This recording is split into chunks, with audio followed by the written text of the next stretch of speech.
Welcome to this deep dive. We are so thrilled you were here with us today because, honestly, what if I told you the darkest, most agonizing secret of the upcoming Avatar movie wasn't leaked by a studio in... Right, or like some careless director dropping hints on social media. Exactly. Or even some sophisticated hack. What if I told you the key to understanding a totally tragic, history-altering betrayal within the lore was just sitting in plain sight? Just hanging out on a rack, basically. Yeah, printed on a $15 graphic t-shirt in a Target wear. It's incredible. It really is. So today we are doing some intense forensic detective work. We're skipping the official press releases, and we're just ignoring the carefully curated promotional interviews. Which is where the real truth usually hides anyway. Exactly. Yeah. So our source material today is this super passionate, meticulously detailed breakdown by a YouTube creator called The Avatarist. And they did a fantastic job with this. Oh, absolutely. They managed to get their hands on newly surfaced, completely official merchandise images, like retail listings from Target. Which is a huge deal. Right. After years of waiting,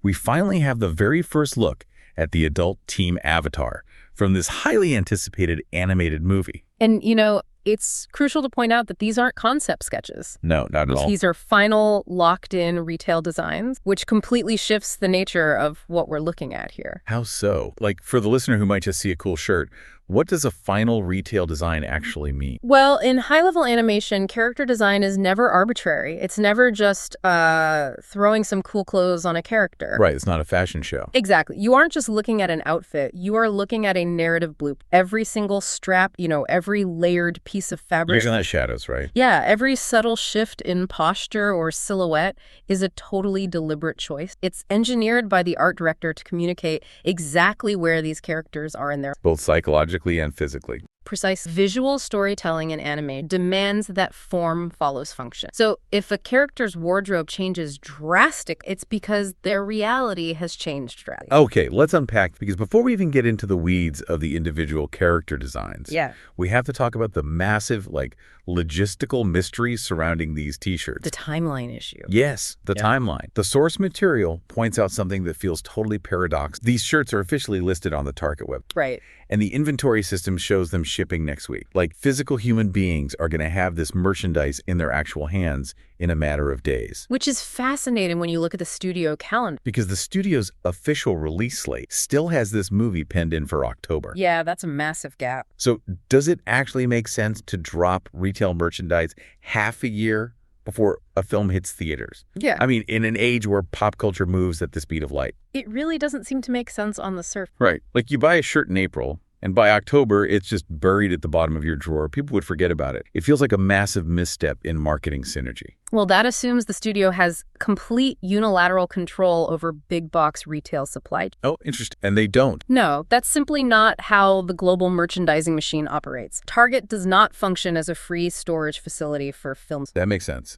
Their shelf space is basically gold. Exact. Their warehouse space is incredibly expensive, algorithmically managed real estate. So if a major retailer has set a hard shipping date for a licensed apparel line, that date is locked. Wow, okay. It implies a coordinated, aggressive... So you're saying the tail is wagging the dog here, the t-shirts dictate the movie's timeline. I'm saying the release of final physical merchandise is the ultimate green light. It means the visual development is entirely locked. They aren't workshopping hairstyles or color palettes anymore. Exactly. The promotional engine is fully operational. And the Avatarist theorizes that this early merchandising push strongly implies the studio might have secretly bumped the movie. To a prime summer blockbuster slot. Yeah. And from an industry perspective, that theory holds a tremendous amount of... They have no reason to hide behind silhouettes or vague teasers. Because the physical reality of the merchandise basically forces the studio's hands. Right. The cat is out of the bag. That is wild. Yeah. Just the idea that a highly anticipated cinematic release schedule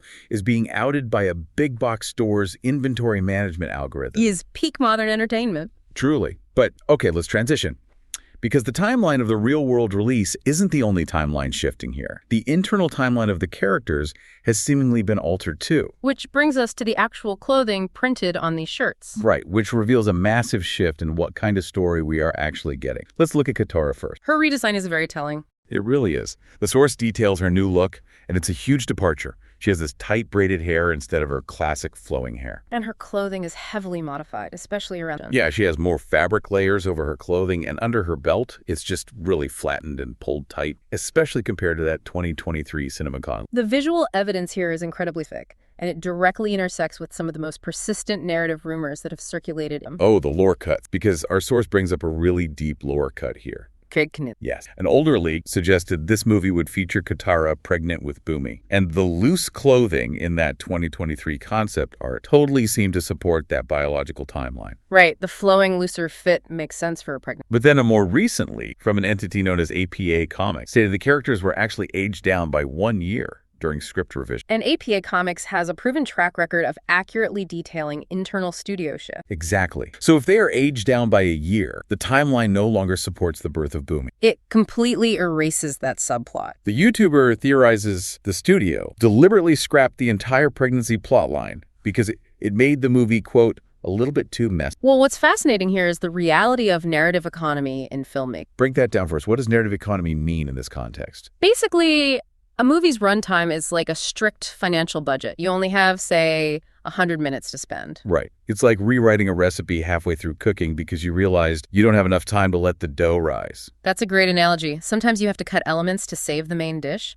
If you buy a massive, expensive subplot like a pregnancy, you are suddenly locked into specific emotional check-in. Medical stakes, pacing slowdown. Exactly. You bankrupt your action budget.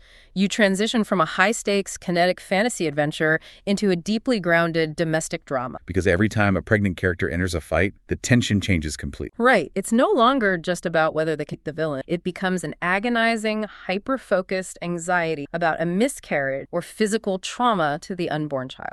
Which completely limits the choreography. It limits the character's agency in a purely physical space. So by swapping Katara's loose robes for tightly belted layers and trading flowing hair for a tight braid. Which is totally the universal animation shorthand for a character about to throw down. Exactly. Unhindered, aggressive combat. The studio is making a definitive statement here. She isn't sidelined. She's geared up. The visual design tells you she is an active, unencumbered combatant. They realized they couldn't balance the historical importance of the Airbender lineage with the physical demands of a theatrical action climb. Wow. Okay, so Katara's stripped-down practical design suggests they are shedding domestic subplots to focus on action. Yes. Like if we look at Zuko and Toph, and their designs tell us exactly what kind of brutal conflict is replaced. Their outfits raise some massive, terrifying questions about the state of... They really do. Let's look at Toph first. The YouTuber describes her as looking, quote, jacked. She looks incredibly physically strong. But the real revelation is her wardrobe. Yeah, she has pieces of metal explicitly woven and integrated throughout her clothing, like thick metal shoulder guards. And it isn't just ornamental. No.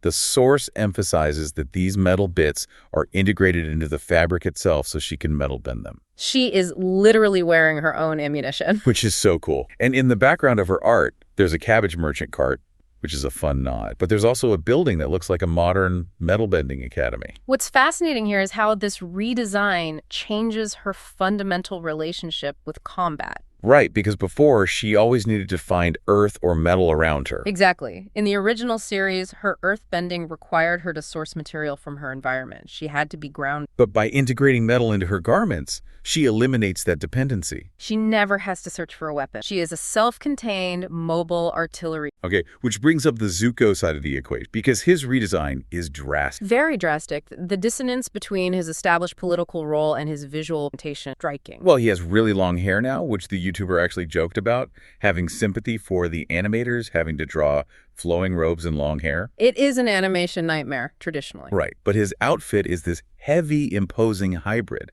He's mixing his Season 3 robes with Fire Nation battle armor. We are talking thick, rigid shoulder pads. Heavy combat boots, massive pleated forearm pieces, plus this mysterious new belt attached. And this raises an important question for you, the listener, to consider. Yeah, think about the context of the lore here. Canonically, this adult timeline is supposed to be an era of unprecedented glory. The 100-Year War is... Right. Zuko is the acting Fire Lord. He's a diplomat. Toph is the chief of police, building infrastructure. So why are the supreme diplomat and the chief peacekeeper dressed for a trench war? I mean, you don't wear heavy, plated forearm guards to a peace summit unless you fully expect the person across the table to try and assassinate you. Exactly. You have to analyze the biomechanics of what they are. Armor restricts movement. That is a fundamental physical reality. And for a firebender, that's a huge deal, right? Massive. Firebending relies on fluid, expansive, breath-controlled movement. Wearing heavy, rigid shoulder pads actively hinders their traditional fighting style. It basically forces them into tighter, more defensive, close-quarters combat. Exactly. So if Zuko is willing to sacrifice the fluidity of his bending for defensive protection, it implies he is constantly anticipating a lethal, close-range physical threat. That is a brilliant point. He's trading offensive range for defensive survivability. It paints a picture of a world that is incredibly volatile. The war ended, but the political instability, the power vacuums, it must be overwhelming. They haven't found peace, they've just found a different kind of war. They are heads of state who are forced to remain active soldiers. The environment reinforced society is advancing with metal bending academy, but the guards of that society have to be heavily armored just to keep it from collapse. Wow. Okay, but if Katara is streamlined and Zuko and Toph are these hardened warlords, Sokka's visual presentation utterly baffles. The source material refers to his design as an anomaly. Yeah, and based on first vibe, YouTuber actively disliked. Which I think stems from a fundamental misunderstanding of how animation functions as a... Okay, wait, let's lay out the visual evidence first so we're all on the same page. Sokka looks much thinner, almost gaunt. Yes, sharper features. His signature wolf tail is cut significantly shorter. He has a new weapon, this sharper, longer sword club hybrid. And the wrist straps. Right, the wrist straps that perfectly mirror the ones he wore as a young teenager. So the sum total of these details makes him look like the youngest member of the group. Which contradicts the lore since he's the second oldest. Exactly. So here's where it gets really interesting. How does a character physically look younger as they age? Did they just mess up the design? I strongly challenge the source's reading here. It is not a regression. It is an optimization for kinetic performance. Okay. Optimization how? Well, you are judging a three-dimensional dynamic art form based on a flattened, static, promotional JPEG printed on cotton. Right, a t-shirt graphic. You have to look at the physics of the animation pipe. A character designer isn't just drawing a portrait. They are engineering a puppet that has to move fluidly at 24 frames per second. Okay, but how does making him look thinner help the animation? Because Sokka is the sole non-bender. As everyone else escalates in power, Toph weaponizing her cloak, and mastering elements, Sokka's combat style has to evolve. He can't rely on massive magical effects. Exactly. He relies entirely on agility, tactical positioning, and physical dexterity. A thinner, more elongated silhouette provides the animators with a much greater visual runway to exaggerate. It allows for snappy, hyperkinetic action choreography. Precisely. And the sharper, longer club sword hybrid extends his physical reach in an environment where everyone else attacks from the way. That makes total sense. Furthermore, the source material rightfully acknowledges Sokka's role as the comedic anchor. Right, he's the funny guy. And physical comedy requires a highly expressive, flexible character model. If you put Sokka in heavy armor like Zuko, or gave him a bulky frame, you destroy the animator's ability to execute those classic rubber-faced reactions. His silhouette would be too stiff. Exactly. His design hasn't regressed to childhood. It has been streamlined for maximum kinetic and comedic output. A voice actor's performance and physical comedy are what truly bring Sokka to life. I love that perspective. It really highlights the danger of rushing to judgment based on promotional art. A design that feels awkward standing still might be breathtaking in motion. Absolutely. But honestly, as intensely as the community is debating Sokka's wrist straps and Zuko's shoulder pads, all of that feels like minor set dressing compared to the absolute bombshell hiding in the background of the main group image. This is where visual analysis crosses over into deep historical lore. Yeah, we are looking at a fundamental disruption of the established universe here. A mass. So the rumors have been swirling for months that Dave Bautista is voicing the central villain of this new movie. Right. But the shock isn't the casting. The shock is that this character is an airbender. And not just an airbender, look at how he's positioned. Right. In the art, he isn't brooding in some dark fortress. He is standing right alongside Aang, casually posing with Team Avatar like he's a trusted member of the family. The environmental storytelling and historical echoes woven into this single character's design are staggering. Let's break down those markers because the YouTuber does an incredible job highlighting them. First, his tattoos. They are very specific. Yeah. They are not the solid, continuous blue arrows that Aang has. The arrows on this new character's arms are constructed entirely of individual dots. And the arrow on his head mirrors the exact stylistic design seen in the legendary era of Avatar 1. Right, the very first Avatar to ever exist. That stylistic choice places the origin of this character's culture millennia in the past. It is an archaic, ancestral form of the air nomad visual identity. And it continues with his wardrobe. The source points out his clothing is identical to the One-era airbenders. The red sash. Yeah, he wears a vibrant red fabric draped diagonally over his shoulder, whereas modern-era airbenders wore it around their waist like a skirt. And his hair is completely unique for a male air nomad. Right, he has a full head of hair with a long ponytail. We have never seen a male air nomad intentionally wear their hair long like this, excluding the Korra era. So if we connect this to the bigger picture, all these incredibly specific, archaic design choices point to one inescapable Cheers. This man is a living relic. He is not a contemporary airbender who somehow managed to hide in the mountains. He's someone who has survived or been preserved or brought forward through time from a forgotten epoch. Exact. Deep in the past, and the background architecture supports that entirely. Oh, the temple. Behind the group, we see this massive, imposing stone temple. The source notes it looks distinctly Mayan or Aztec, heavily resembling Machu Picchu. It's step-heavy and grounded in solid rock. Which is the exact opposite of the airy, gravity-defying pagodas that defined Aang's modern air nomad culture. It implies an older, more grounded iteration. Okay, so we have an ancient, historically displaced airbender standing in front of an ancient temple, and he is positioned as a friend to Aang. The source material deduces a deeply tragic narrative trajectory from this set. The betrayal. Yes. The villain is introduced as a mentor, a brother, or a cultural anchor. Aang embraces him, only to suffer a devastating betrayal in the third act. And here's where it gets really interesting, because that betrayal isn't just a standard movie trope. For Aang, it is an absolute psychological violation. Completely. Think about it. It's like finding a long-lost family member who speaks your native language, bringing you into their home, only to realize they're trying to steal your identity. That's exactly what it is. Aang woke up to find his entire civilization erratic. He's carried the crushing weight of being the last of his kind. He's desperately lonely for someone who understands his heritage. And then he finds this man. A man who speaks the ancient dialect, knows the forgotten meditation. Aang finally feels a profound sense of relief. He brings him into his inner circle. And then this long-lost brother reveals himself to be a monster. The emotional devastation is incalculable, but the trauma extends far beyond Aang's person. Right, this triggers a catastrophic sociological and political crisis for the entire world. And this is where we have to deeply analyze Aang's visual art. Yes, Aang's adult design. The source describes it as striking. He's traded in the bright yellows and oranges for a stark, flowing black outfit with a dramatic cape. Standing in front of the Southern Air Temple. Right.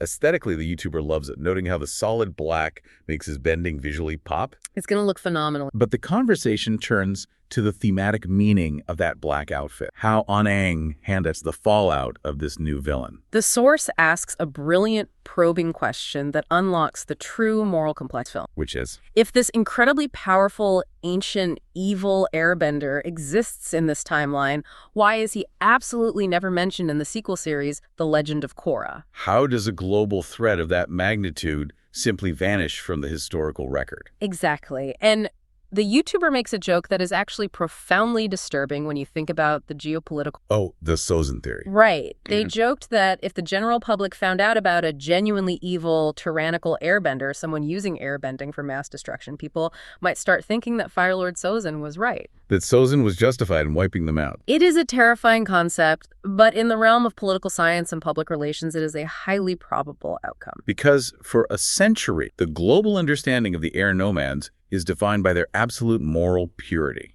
They are viewed universally as innocent, peaceful monks who were tragically martyred. And that perception of innocence is basically the bedrock of Aang's spiritual authority. He operates from a position of absolute moral high ground because his people were the ultimate victims. So what does this all mean? If an ancient airbender emerges and starts committing atrocities, that narrative of purity is shattered. Instantly. The world would suddenly see airbending not as a peaceful practice, but as a weapon of mass destruction. It would legitimize the fears that led to the genocide in the first place. Exactly. So to prevent the world from retroactively justifying the slaughter of his people, Aang cannot simply defeat this villain. He has to completely obliterate him from the annals of history. He has to orchestrate a massive global cover-up. Oh, wow. So our hero has to compromise his own truth to protect his culture's image. He becomes the sole curator of history, and he chooses to forge the record, allowing his force to become complicit in a monumental lie. When you look at it through that lens, Aang's black outfit is no longer just a cool stylistic choice. It is a thematic manifestation of his profound spiritual corruption. He is wearing the color of secrets, the color of mourning. The bright optimism of his youth has been replaced by the heavy burden of a man operating in the shadows. Silencing history to protect a fragile, manufactured peace. He isn't just an action hero anymore.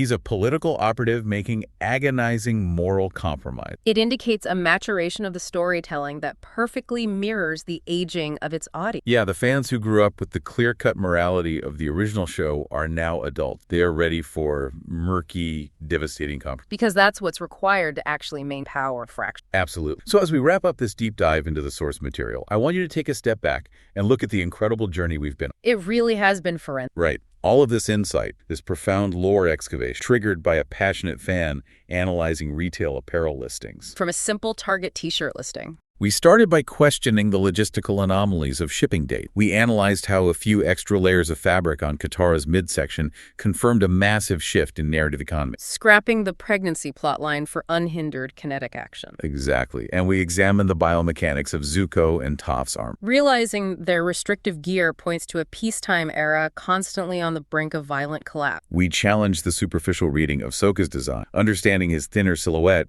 is a masterclass in optimizing a non-bender for dynamic animation. And finally, we uncovered the devastating historical implications of a Bautista-voiced ancient airbender. Realizing Aang's black attire represents the agonizing moral burden of a survivor covering up an evil truth. To protect the innocent memory of his slaughtered. The source material notes that despite the initial shock of some redesigns, this group looks incredibly cohesive and solid. Thankfully, as they pointed out, not greased like Boruto. Yeah, that Boruto sequel series caught so much flack for looking overly shiny. But this team Avatar looks grounded, serious, and ready to face their dark history. Which leaves us with a critical, lingering thought to examine. Lay it on us. We have established a highly plausible scenario where Sang and his closest allies were willing to orchestrate a massive historical cover-up. Erasing a villain from global consciousness. Right, purely to protect the public relations image of the air nomad. So if the heroes of this story are willing to forge the historical record on that... What other dark truths might they have buried? Exactly. What other inconvenient truths did they hide to maintain their fragile... If the architects of the New World are willing to lie to protect a legacy, what else is missing from the history we thought? Wow. It is a question that completely recontextualizes every single piece of lore we have absorbed over the last 20 years. It really does. We began today by comparing this process to guessing the plot of a massive novel, just by looking at the clothes on the cover. But what we discovered is that those clothes are the story. Yes, the tight belts, the heavy metal shoulder pads, the ancient dotted tattoos, the flowing black capes, they tell us exactly the kind of heartbreaking, morally complex story waiting. It's going to be breathtakingly kinetic. Truly. Thank you so much for joining us on this deep dive into the source material. We hope you walk away looking at character design in a completely new light. Keep your eyes peeled for that official trailer. Yeah, maybe make a quick run to Target. Yeah, given how fast those shipping algorithms move, you might want to hurry. We'll see you next time.